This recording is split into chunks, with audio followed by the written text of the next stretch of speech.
ஒரு பொறுமுறையும் இல்லை. இப்போ 1,40,000 பேர் இறந்தது என்று கூறுகிறார்கள். தரவுகள் இருக்கிறதோ?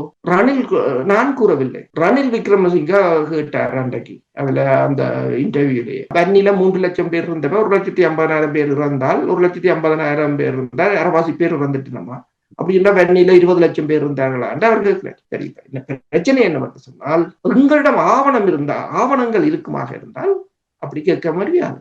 நான் 2019 ஆண்டு ஜஸ்மின் சூகாவை சந்தித்த போது கூட அப்போது அவர்தான் அந்த உங்களுக்கு தெரியும் தரஸ்மர் ஆணைக்குழுவின் விசாரணையில் ஒரு அந்த குழுவில ஒரு அங்கத்துவராக இருந்தவர். அதன் பிற்பாடு ஒரு என்ஜிஓவுடன் இணைந்துதான் வேலை செய்து கொண்டிருந்தார்.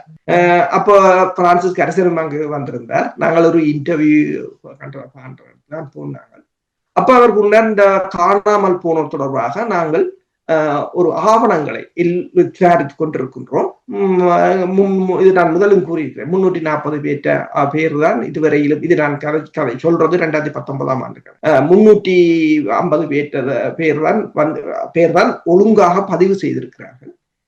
நீங்கள் உங்களுக்கு தெரிந்தவர்கள் அமைப்புகள், தமிழ் அமைப்புகள், தமிழ் அரசியல்வாதிகளிடம் சொல்லி கூறி அதற்கான ஏற்பாடுகளை செய்யுங்கள். நான் தொடர்பாக ஒரு கூட்டத்தொடரில் பேசும்போது அதில் வந்தவர்கள் கூறினார்கள், அவர்கள் அமெரிக்காவுடன் இணைந்து செயற்படுவார்கள், அவர்கள் எல்லாவற்றையும் கொண்டு போய் அமெரிக்காவுடன் கொடுத்து விடுவார்கள் என்றெல்லாம் கூறினார். அப்ப நான் யோசிச்சேன், ஓகே, அப்படி என்றால் இவங்கள்ட்ட பெரிய திட்டம் இருக்கு, இவங்க எல்லாத்தையும் உடனடியாக செய்திருவாங்க. ஏன்னா தமிழரை பொறுத்தவரையில் உங்களுக்கு தெரியும், கல் தோன்றி மண் தோன்றா காலத்தில் இருந்தவர்கள், மூத்த குடிகள், உலகத்திலேயே அதிக அறிவாளிகள், உலகத்திலேயே அதிக செல்வந்தர்கள், அப்படித்தானே நீங்கள் என்னது யூடியூப் இருந்தாலும் என்னது சொன்னாலும் அப்படித்தானே சொல்லிக் கொண்டிருக்கிறார்கள். அப்ப நான் யோசிச்சேன் அப்படித்தான். ஆனால் இன்று வரையிலும் அவங்களையும் செய்ய முடியல, தாங்களும் செய்யவில்லை. சரி, நான் அப்ப அப்படி சொல்லும் போது கூட நான் கூறினேன், அவர்களிடம் பதிவு செய்யும் போது நீங்களும் ஒரு அவங்கள்ட்ட யூஎன்ல வேலை செய்தவங்க, அவங்கள்ட்ட பதிவு செய்ய அவங்களுக்கு ஒரு ப்ரோசீஜர் தெரியும், எப்படி என்னென்ன ஆவணங்களை சேர்க்க வேண்டும், எப்படியான ஆவணங்கள் செல்லுபடியாகும் என்பதை அவங்க செய்யலாம். அதை பார்த்து நாங்களும் ஒரு கொப்பியை வச்சிருந்தா சரி, அவங்க கொண்டு ஓடினா ஓடட்டும், அது பிரச்சனை இல்லை.